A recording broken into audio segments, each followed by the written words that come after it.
Muy bien.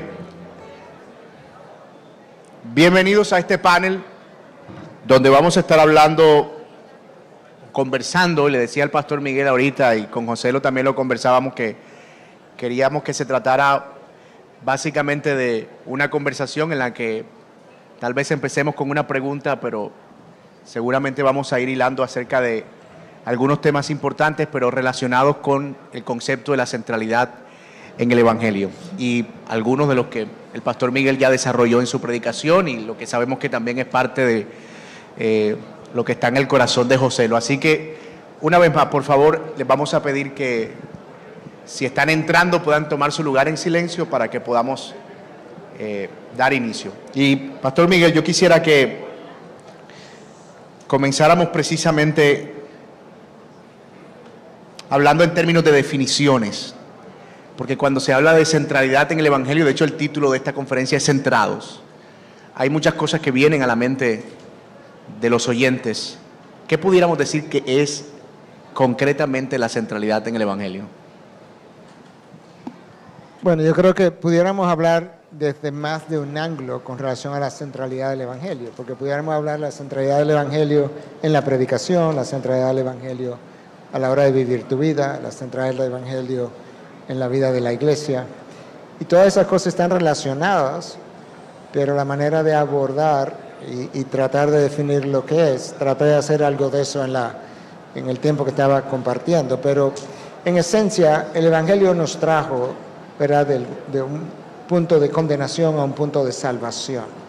Entonces, de alguna manera, y eso es lo que nosotros celebramos, somos unas familias unidas en Cristo, por Cristo, para Cristo.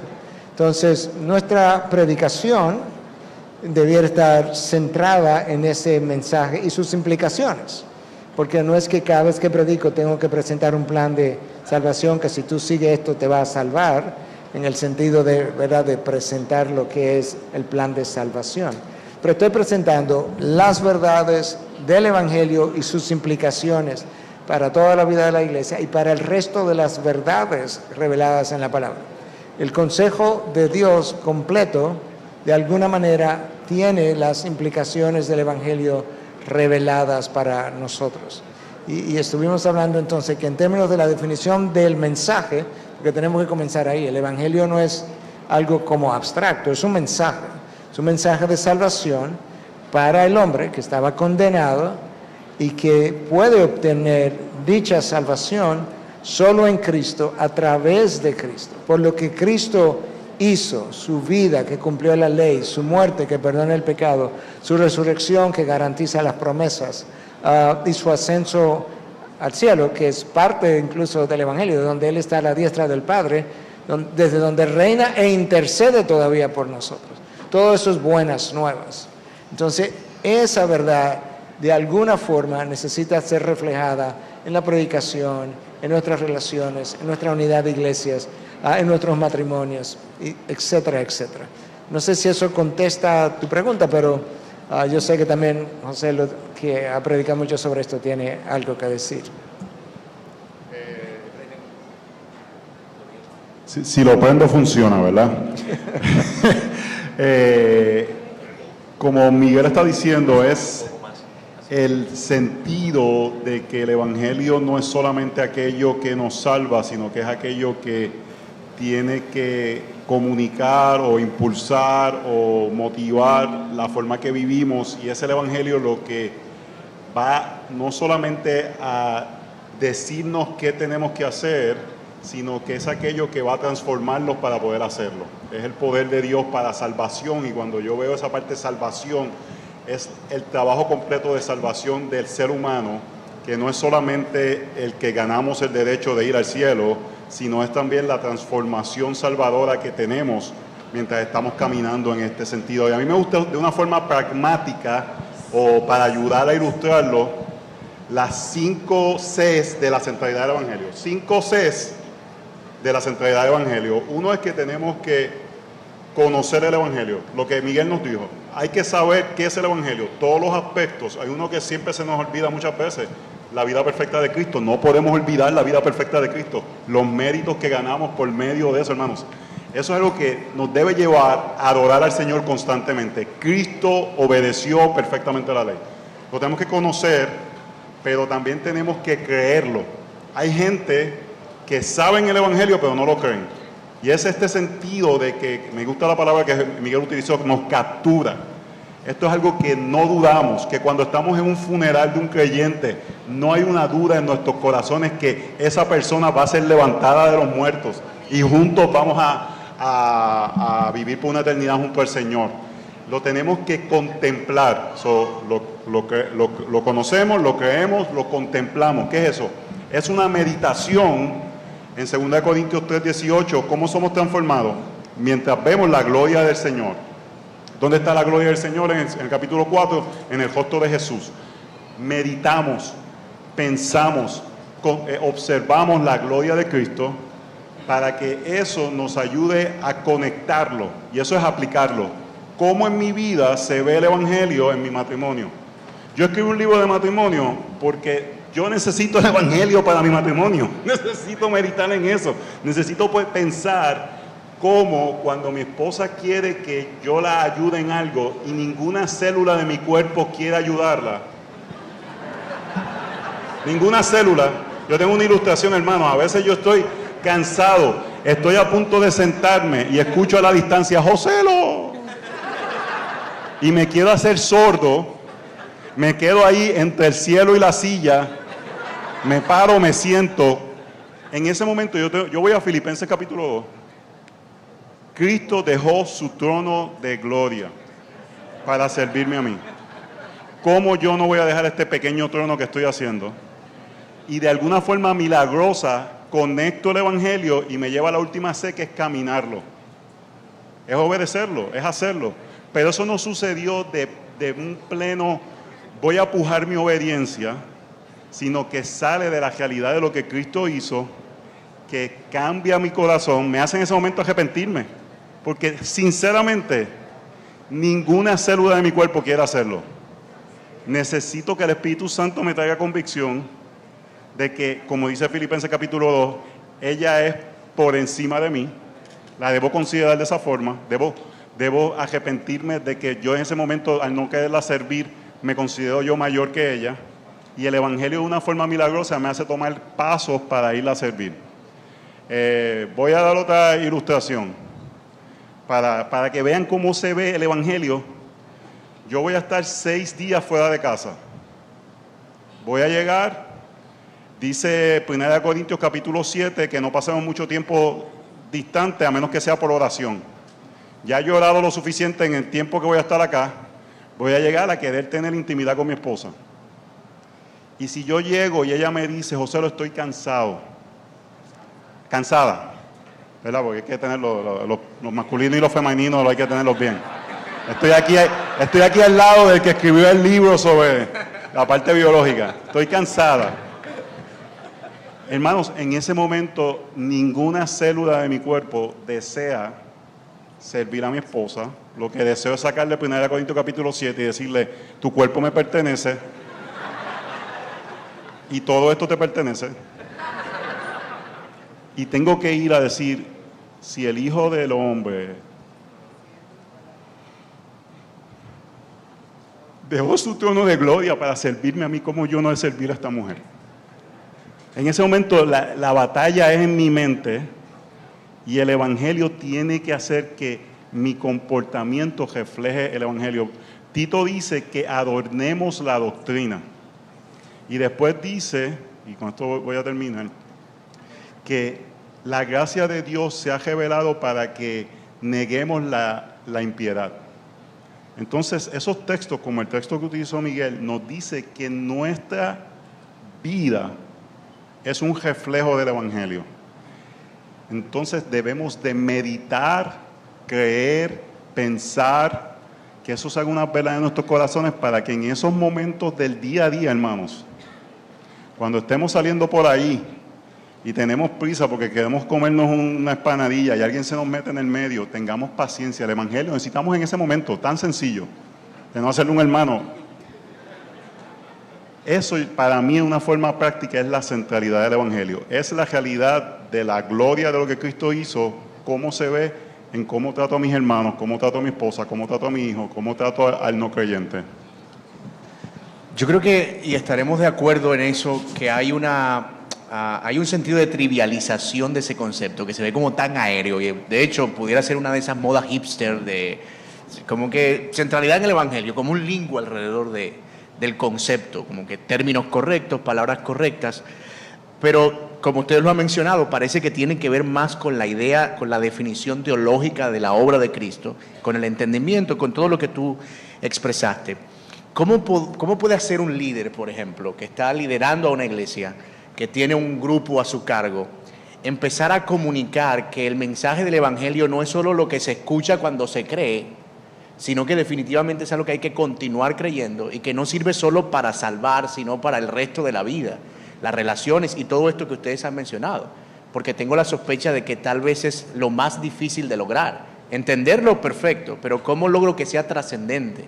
¿Y cómo puedo comunicar eso a la gente que está bajo mi liderazgo? Eso, ¿cómo pudiera hacer un líder que está empezando a entender esto?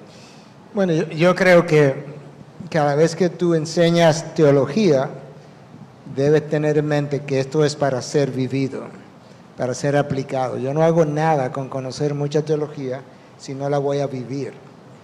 Ni siquiera me salva si no la voy a vivir. Porque tengo que creerla y vivir, en el sentido de que tengo que abrazar eso que llegué a creer y depositar esa confianza. Hay algo que tengo que hacer. Eso tiene que continuar en cada texto teológico que nosotros enseñamos. Si lo vamos a enseñar apropiadamente, cómo aplicarlo, no vamos a topar con el Evangelio, por todas las implicaciones que José los estaba explicando y que estuvimos exponiendo. Entonces yo creo que el reto del predicador es más bien que entienda que cada vez que está enseñando para vivir eso. Y la manera como lo va a enseñar a la hora de vivir va a estar conectado con el Evangelio. Tomo el tiempo para hacer la conexión con la obra de Cristo, con el ejemplo de Cristo, con el poder del Espíritu, porque Cristo hizo todo lo que hizo por el poder del Espíritu.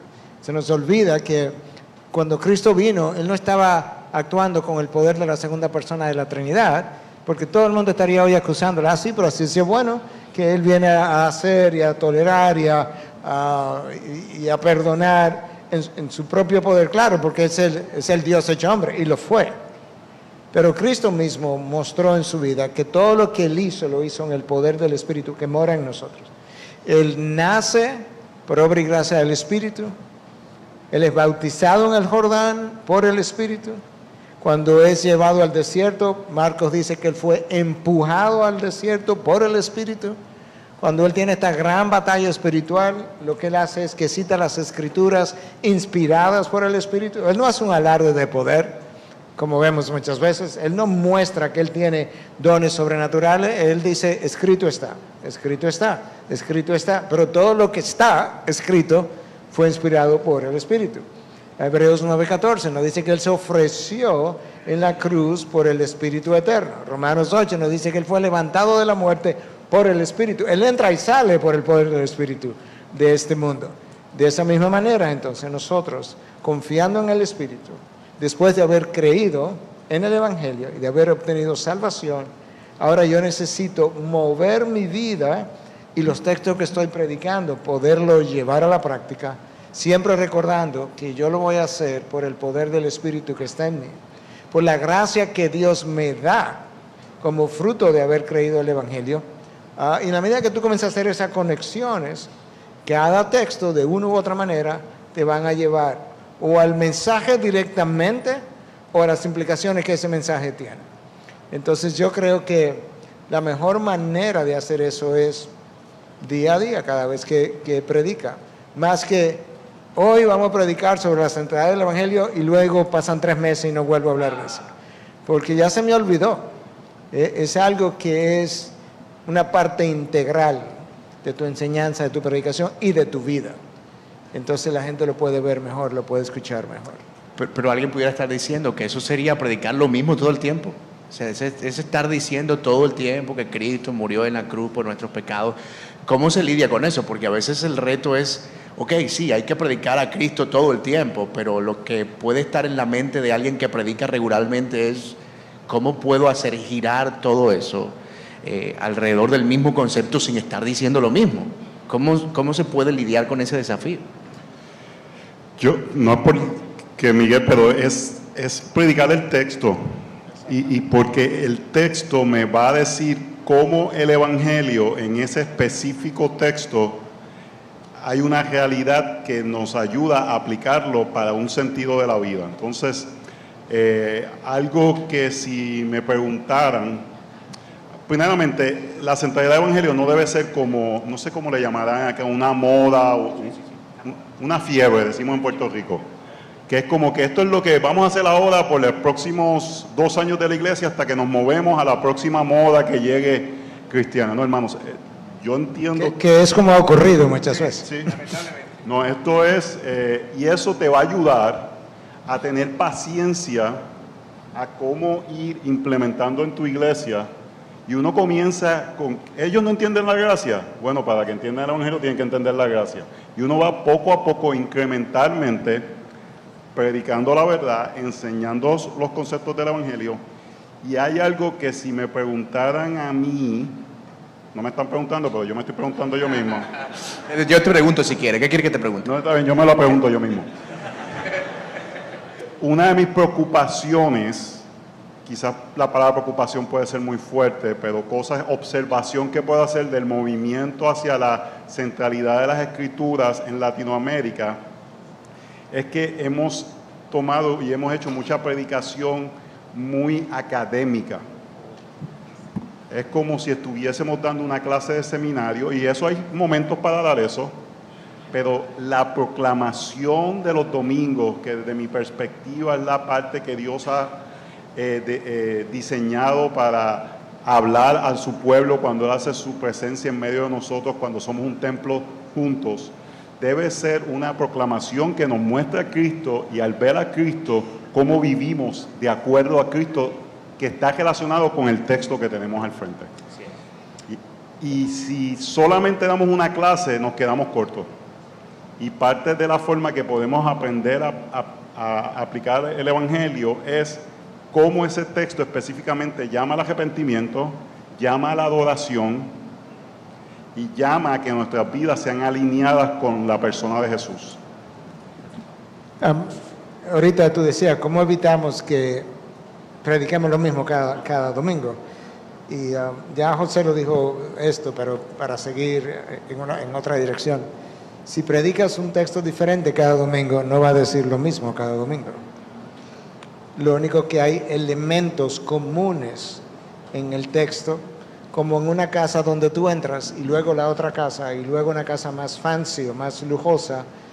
Son diferentes casas, pero hay elementos comunes. Hay puertas, hay paredes, pero no es la misma casa. Entonces cada texto tiene elementos comunes con otros textos, pero no está hablando acerca de lo mismo. Pero la otra forma, como tenemos que pensar, recientemente, y me gustó esta forma de Bryan Chapell, que ha hablado mucho, ha escrito mucho acerca de la predicación cristocéntrica. Me gustó algo que lo oí decir recientemente, a lo mejor lo había dicho anteriormente, pero no lo había oído de sus labios, que no es tanto que en cada texto está Cristo, sino que la pregunta es cómo se relaciona cada texto con Cristo, lo que es la predicación central en el Evangelio. Entonces, hoy es viernes, este lunes pasado, yo estaba en una sesión de preguntas y respuestas con estudiantes del seminario de Southern, para el cual enseño, y las sesiones de preguntas y respuestas son por internet. Entonces uno de los estudiantes me preguntó que dónde yo veía a Cristo en el Cantar de los Cantares, que celebra el amor íntimo y sensual entre un esposo y una esposa, ¿verdad? Y que la Iglesia de Roma trató de alegorizar ese libro y tratar de decir que eso no tenía nada que ver con ese amor romántico e íntimo entre un esposo, sino la unión de Cristo con la Iglesia. Hizo una alegoría de lo cual el libro no está hablando. Entonces yo le decía, bueno, el Cantar de los Cantares celebra ese amor exclusivo, pasional de un hombre por su esposa, y eso es lo que enseña. ¿Qué relación guarda eso con Cristo? La única manera que yo puedo amar a mi esposa de esa forma, pasional, sanamente, de manera exclusiva, que no quiero otra mujer, es si Cristo me redime y el Espíritu viene a morar en mí y me empodera para amar de esa forma. Entonces, ahí está la conexión y la relación con Cristo. Y entonces es cristocéntrico en ese sentido. Es la pieza central del Antiguo Testamento y la pieza alrededor del cual gira todo el Nuevo Testamento. Sí, muy bien, gracias, pastor.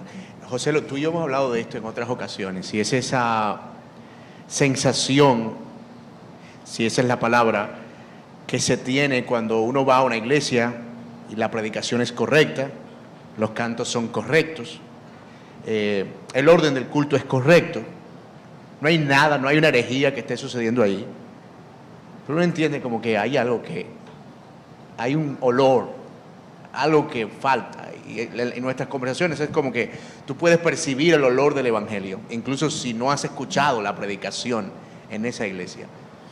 ¿Puede una iglesia ser sana sin tener un énfasis marcado en la centralidad en el evangelio? ¿O es una etapa de madurez de la iglesia llegar a ese punto?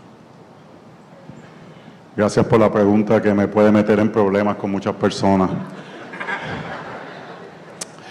Yo creo que me gusta algo que dijiste al final, que podemos ir desarrollando, creciendo en nuestro entendimiento y nuestra intimidad con el Evangelio, pero tenemos que tener algo claro, y es un pecado que tenemos que estar constantemente conscientes que puede estar atacándonos, especialmente la tentación o el pecado que muchos de nosotros que quizás hemos abrazado una profundidad mayor del conocimiento de Escritura, es el fariseísmo. Tenemos que estar conscientemente, es un enemigo que está ahí constantemente, el fariseísmo, y que podemos lucir como la iglesia de Galacia, pero yo prefiero ser Corinto. Prefiero ser Corinto porque en Galacia Pablo los trata severamente, los trata como inconversos. El lenguaje que utiliza es un lenguaje bastante severo, y la iglesia de Galacia, de Corinto, con todos sus problemas, los trata como hermanos en la fe. Y lo que quiero decir con eso es que tenemos que tener cuidado de que estamos tan orgullosos de que somos tan sentados y sanos y todos, que olvidamos lo más importante, la perla de gran precio: disfrutar de la gloria del Señor, disfrutar su hermosura, disfrutar su cercanía. Y eso debe de reflejarse de alguna forma. Debe haber algo que quizás es subjetivo, pero al final debe hacerse objetivo. En lo que algunas cosas que Miguel estaba mencionando en la prédica, debe haber una humildad que sea bastante clara de ver. Hay una diferencia de defender la verdad, y yo creo que debemos de defender la verdad. Creo que necesitamos personas que se levanten más valientemente en este tiempo, pero las palabras que tú escoges, cómo tú te mofas de otras personas, no refleja tú puedes defender la verdad sin mofarte o atacar a un ser humano. Entonces yo creo que lo que tenemos que tener cuidado ahora, especialmente iglesias a veces tú le preguntas, no, llevamos 2 años en la sana doctrina, y hablaran como si ustedes llevaran generaciones, y no hay un sentido de humildad, ni de comunicación, ni de asombro. Wow, hace 3 semanas atrás yo creía algo, y ahora creo algo diferente, por la gracia del Señor, y eso debe haber un olor a gracia que sea distintivo de aquellos que somos afectados por el Evangelio. Simplemente para decir algo en vista de la cultura en la que estamos, estoy de acuerdo con lo que José lo dice, y estoy seguro que él va a estar de acuerdo con lo que voy a decir por lo siguiente. Ciertamente necesitamos sentir, oler al Señor entre nosotros y tener las emociones por la gloria de Dios, la presencia de Él en nosotros, anhelar eso. Pero algo que ha ocurrido en Latinoamérica, ya que José lo se refirió, es que a veces hemos movido las emociones y ya nos convertimos en un emocionalismo, y realmente las emociones no tienen nada que ver con la verdad expresada en las Escrituras. Entonces nuestras emociones son reales y deben ser experimentadas al grado máximo, pero deben ser emociones informadas por el mismo Evangelio. O sea, la información que la palabra le da a mi mente debe hacer surgir todas mis emociones.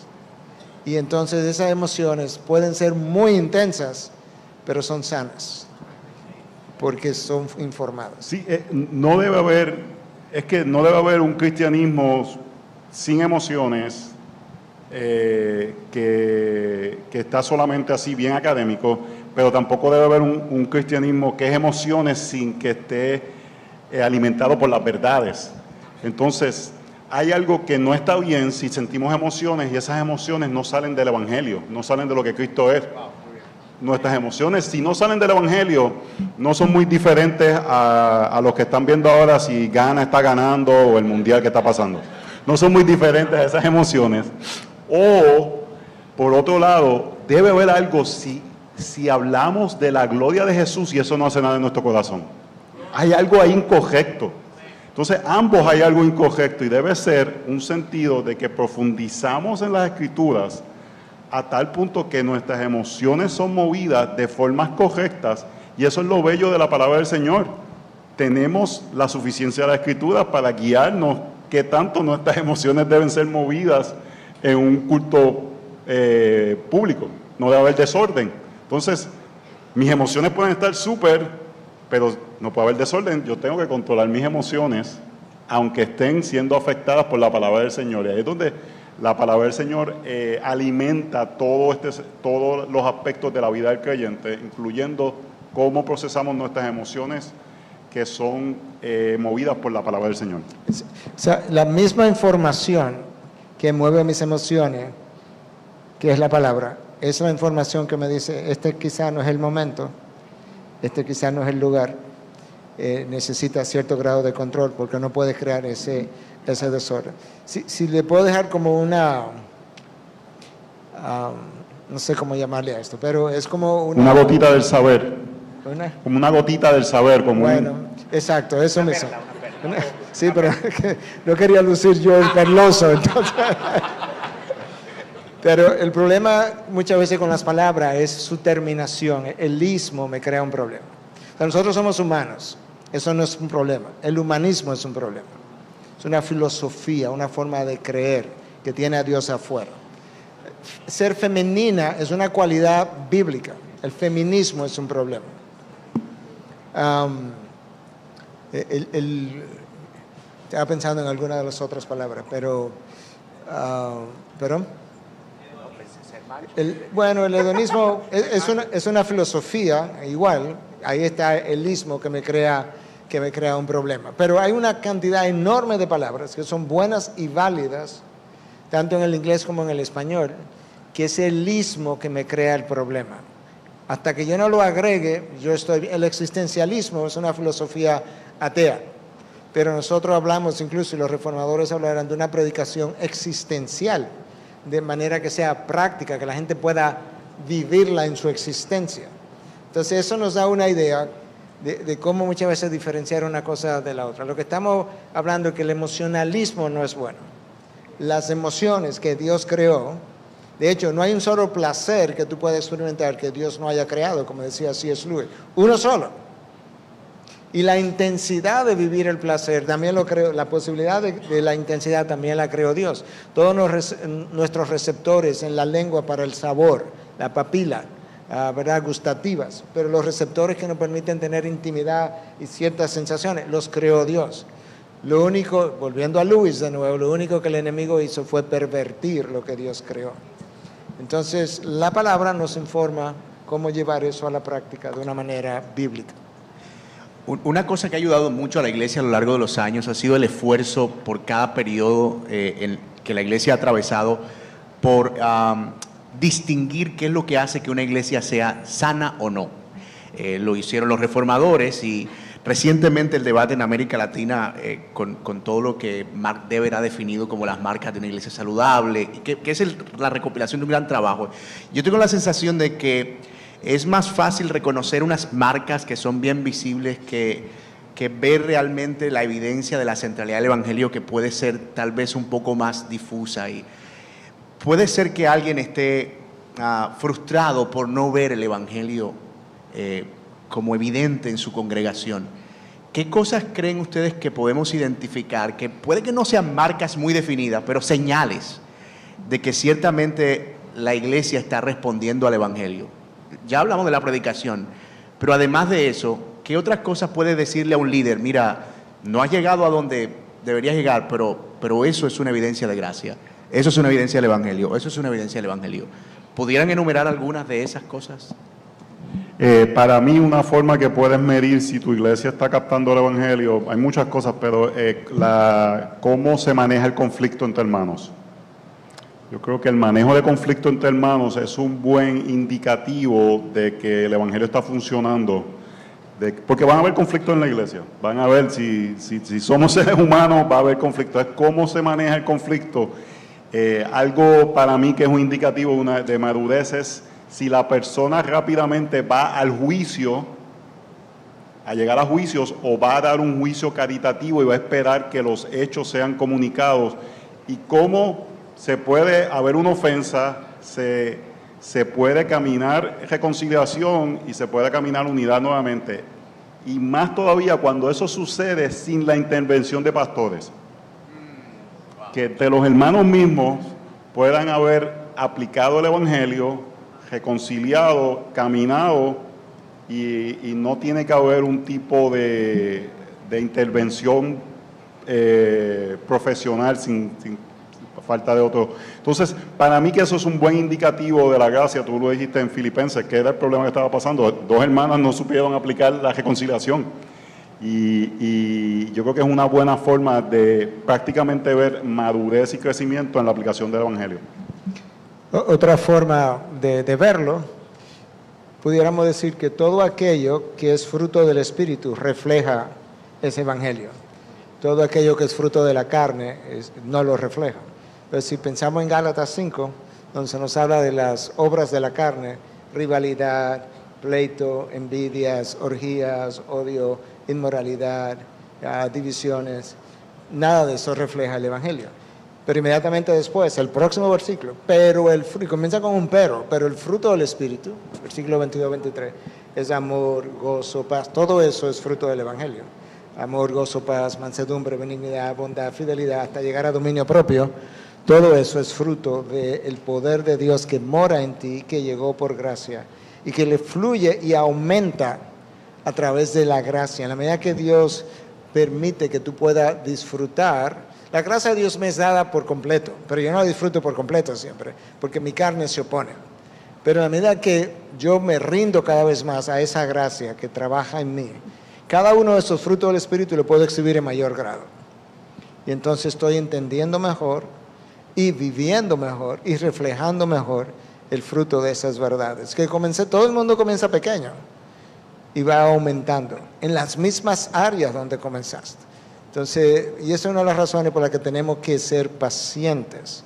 Porque a veces alguien viene y me hace un comentario de una persona de mi propia iglesia. Me dice, pastor, usted sabe que eso es orgullo. Y yo le digo, sí, es verdad. ¿Qué edad tiene esa persona? 28 años. ¿Usted sabe cuántos años yo tengo? 64.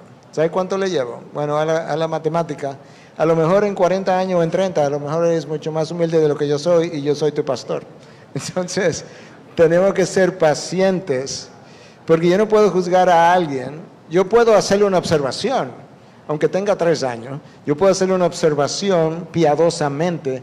Lo que yo no puedo usarme a mí como estándar para decirle, mírame a mí, mira dónde yo estoy. Sí, pastor, pero yo tengo 28 años. Y algo que a mí me ayuda es pensar dónde yo estaba a los 28 años, dónde yo estaba a los 30 años, dónde yo estaba incluso a los 39 cuando comencé a pastorear. Yo no estaba donde yo estoy hoy a los 64. Y si lo estuve, yo tengo problemas porque no crecí nada. Pero no, en 25 años muchas cosas han cambiado. Hay muchas cosas yo puedo vivirlas por el mayor grado. Y eso me da mucho más libertad y me permite disfrutar de las cosas de Dios mucho más libremente. Voy a decir algo rápidamente. Yo creo que algo que cuando Miguel hablaba vino a mi mente, es una cultura de gracia apropiada que da espacio al crecimiento de las personas, pero también opone el pecado de una forma correcta. Entonces, solamente el Evangelio nos permite caminar eso. Voy a dar un ejemplo el énfasis en la disciplina en la iglesia. Yo creo en la disciplina en la iglesia. Creo que es un proceso necesario, pero no puede ser un proceso mecánico donde no se ama a esa persona. Si simplemente un proceso mecánico, y una de las cosas que yo admiro de la IBI es que cuando una persona está en disciplina, al final la gente va a abrazar a ese hermano y a expresarle la gracia del Señor en medio. Entonces, a veces es más fácil aplicar, ok, ¿qué tengo que hacer para que mi iglesia sea sana? Y buscamos procedimientos o procesos que nos ayuden a caer a un lugar que digo, no, yo tengo esto, tengo las cosas, pero no hay una gracia evidente que marca la humildad del Evangelio, que va a dar espacio a las personas crecer, pero pone el pecado de una forma correcta. De hecho, la única razón para disciplinar a alguien es que lo amo. Hebreos 12. Te disciplino porque te amo. Si no lo ama, no lo discipline, déjalo que siga su camino y se estrelle por ahí. Es porque te amo y no quiero que te sigas haciendo daño. Y para eso yo tengo que caminar contigo. Sí. Yo creo que ustedes dieron en el punto, y eso que tú acabas de mencionar, de una cosa es tener las marcas y otras como las señales o las evidencias de esa gracia que está trabajando, porque quiero aclarar algo, las marcas son buenas. Sí, claro. No, nadie diga, pues no, José está en contra de las marcas. No. Pero no, a veces tenemos prisa en implementar cosas y no nos damos cuenta que el proceso de transformación toma tiempo y toma meditación y toma que esas cosas, y a veces queremos implementar cosas rápidamente, y porque queremos implementar algo rápidamente se nos olvida que en verdad eso primeramente tenga algún efecto en nuestros corazones, y puede ser ahí que procedimientos bíblicos se pueden convertir en opresión a hermanos de formas que no sean correctas. Y para seguir apoyando eso, las marcas que son buenas, pero todos estaríamos de acuerdo que la Biblia está por encima de las marcas, ¿verdad? Y la gente tiene la Biblia y todavía hace lo indecible con la Biblia.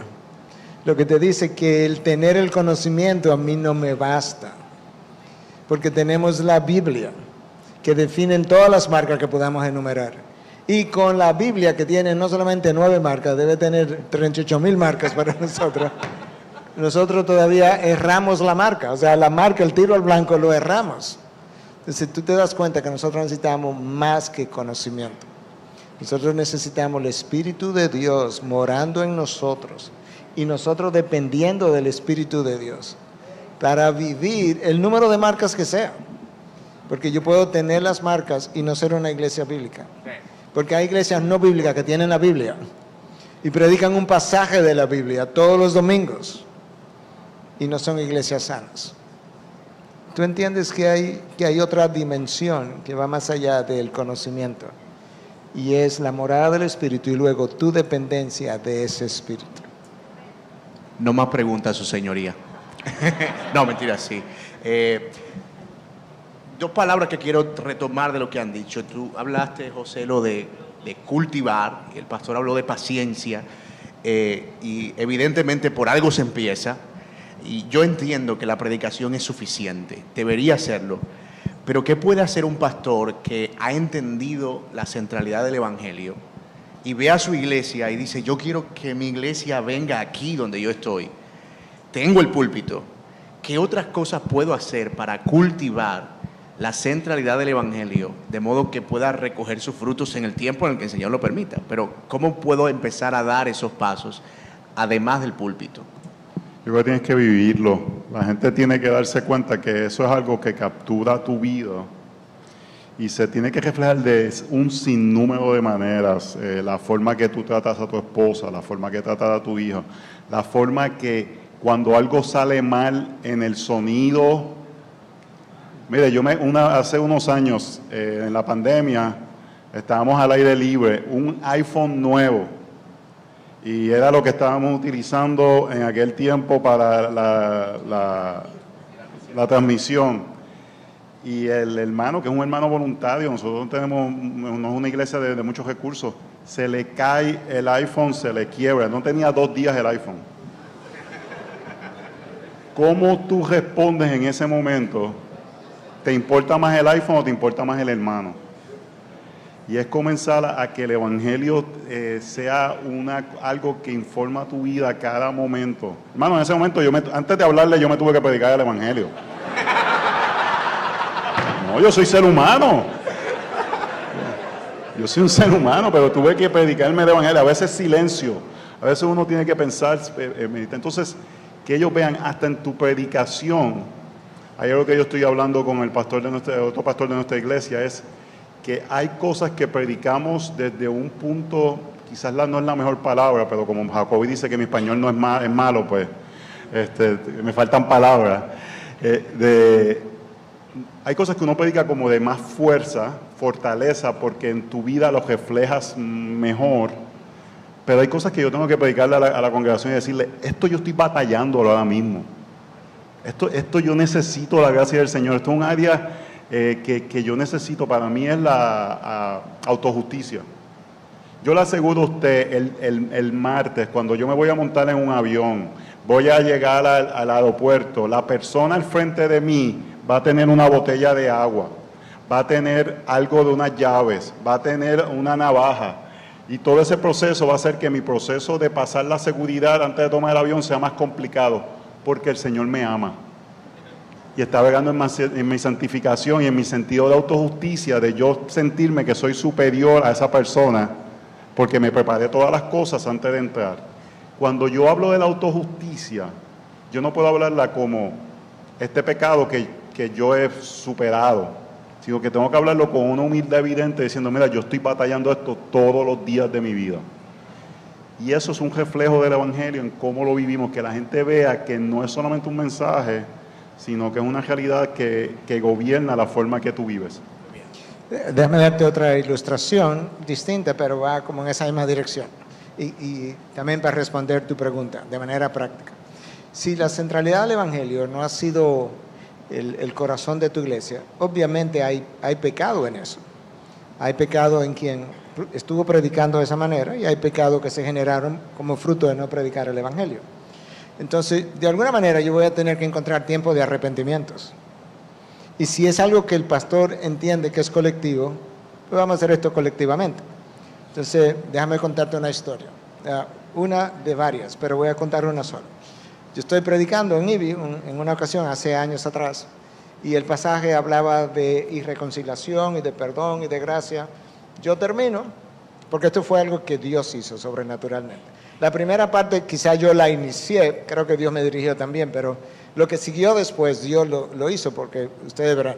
Entonces yo termino, le digo al director de adoración, al pastor de adoración, mira, antes de cantar, déjame hacer algo, ya le había dicho lo que era. Entonces le digo, quizá hay dos hermanos aquí, Evodia y Cíntica, que hay dos hermanos aquí, que están irreconciliados. Y a la luz de este texto, quizás Dios movió su corazón y quizás un hermano le quiere pedir perdón al otro hermano, en público. O sea, vamos a modelar esto. Lo que yo no estaba esperando es quién se para y cómo lo comienza a hacer para hablar de la gracia. Entonces, se para una hija y comienza a hablar súper mal de la madre que está ahí mismo. Una hija ya casada y con hijos y de todo. En el culto, no, ya acabamos. O sea, en el servicio, pero no hay predicación. Estamos haciendo solamente eso que estoy describiendo, lo que estamos haciendo. Entonces, yo le digo, le voy a poner María por cambiarle el nombre. Le digo, María, ven acá, por favor, ven acá. Esa es la hija. Entonces ella viene. Entonces ella como que sigue hablando. Su madre está ahí, se para. Y yo la abrazo por aquí y le digo, al oído, le digo, María, se trata de gracia. No de esto, pero nadie me está oyendo, solamente ella. María, de gracia, no de esto, es con gracia que tú vas a perdonar a tu madre. Ella comienza a bajar el volumen, a cambiar las palabras, la madre viene y se acerca, ellas se abrazan, se piden perdón, se perdonan, el vocabulario cambió y el momento fue como tan moving, tan conmovedor, que yo digo, quizá hay una o dos personas más. Pero en ese momento, el mover del Espíritu era tan impresionante que hubo más personas que se pararon, ahora te cierro la historia, pero no para reconciliación. Comenzaron a confesar otras cosas que yo no estaba esperando. El servicio estaba supuesto a acabar a las 2. A las 3 de la tarde yo dije, nos quedan 3 personas en fila porque no me dejaban parar. Me quedan 3 personas en fila, cuando esas 3 personas pasen, porque lo que ocurría era que cuando quedaba 1 o 2 se paraban 2 más y no estábamos terminando y seguimos el miércoles. Y por los 4 miércoles subsiguientes siguió el ejercicio. Como por 2 horas cada miércoles. Fue un mover del espíritu extraordinario. Así pasó una vez, pero el tipo de ejercicio ha pasado más de una vez. Porque es una forma, pensando en lo que se lo decía, nosotros tenemos que acostumbrarnos a que somos una familia donde venimos a lavar la ropa sucia aquí. De manera que el mundo nos pueda ver limpios. Para la gloria de Cristo. Pero no vamos a salir ahí a lucir como que estamos limpios sin estarlo. Porque eso es fariseísmo. Y la realidad es algo que José lo eludía y que oía a Sugel una vez decir y que creo que es la realidad. Todos nosotros somos fariseos en recuperación. Como los alcohólicos que parecen estar en recuperación. Somos fariseos en recuperación. Y eso requiere una lucha continua para que eso no salga de mí. Entonces el pastor necesita hacer ejercicios, si verdaderamente eso ha pasado, de arrepentimiento y que nosotros podamos comenzar a vivir las verdades del Evangelio y la gracia. Y de verdad que fue muy sanador. Y para ahí ya estamos acostumbrados a oír confesiones de todo tipo. Los testimonios de bautismos son impresionantes. Ahí la gente sin necesidad de confesarlo. Porque nosotros ya hemos tenido una entrevista privada con el que se va a bautizar, ya nos ha dicho, pero la persona escribe su testimonio y le dice a la congregación, en ocasiones yo he sido culpable de adulterio, pero pasó esto y el Señor me sanó y me redimió, yo he sido culpable de cosas que la gente pudiera quedarse como... Pero para nosotros es la gracia de Dios que permite la expresión de eso, el perdón de eso, y que nadie salga horrorizado de ahí como que, wow, aquí, sí, claro, porque lo único que las iglesias son pecadores que continúan pecando, pero que continúan admitiendo su necesidad de perdón y su necesidad de seguir siendo redimidos. Gracias, de verdad, por ilustrarlo de manera tan clara, de verdad. Voy a dar una ilustración rápida. No, porque yo creo que esto ayuda. Rápidamente, una vez yo estaba en una persona de la iglesia, estaba experimentando unos aspectos, no vamos a entrar, y confesó algo, estaba mi esposa y yo, y el esposo de ella, yo digo que confesiones extrañas, con esa yo gano, pero eso otra, confesó algo, y mi esposa me dijo, cuando salimos de la casa, ¿cómo tú pudiste mantener una cara no asombrada, no ajorizado? Y yo le dije, Katy, porque cuando ella estaba diciendo eso, yo estaba pensando en los pecados míos. Yo estaba pensando cómo yo he fallado contra el Señor en tantas ocasiones y que la semilla, no he hecho lo que ella ha hecho, pero la semilla de lo que ella hizo está en mi corazón. Y es solamente la gracia del Señor que me restringe a no entregarme de esa forma. Entonces, nuevamente, trabajamos con la situación, pero no debe haber un sentido de superioridad moral. Debe haber un sentido de que el Evangelio es suficiente para ayudarnos a caminar esto. Gracias, José. Gracias. Así que, si somos líderes, en resumen, no solo necesitamos predicar la centralidad en el Evangelio, sino modelarla en nuestra vida y tratar de modelarla en la iglesia. Nos quedan 3-4 minutos. Yo no quiero que nos vayamos sin esta pregunta y yo sé que va a ser una respuesta breve. Yo puedo decir en mi experiencia que he aprendido mucho de la centralidad en el Evangelio por imitación y te lo he compartido en gratitud muchas veces, que hemos tenido un par de conversaciones y durante varios meses yo me veo confrontado por situaciones que ni siquiera hiciste directamente para decirme hazlo de esta manera. Tú podrías hablar, y no sé si el pastor Miguel también, un poco acerca de la importancia de la relación del líder, de las relaciones del líder en la construcción de ese carácter que modela la centralidad en el Evangelio.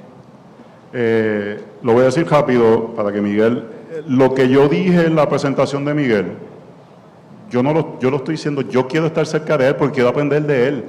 Él modela cosas que enriquecen mi vida, que hacen que yo ame más a Jesús, que aspectos que Él es fuerte, que yo necesito fortalecerme. Entonces necesitamos la relación del creyente, una relación de comunidad.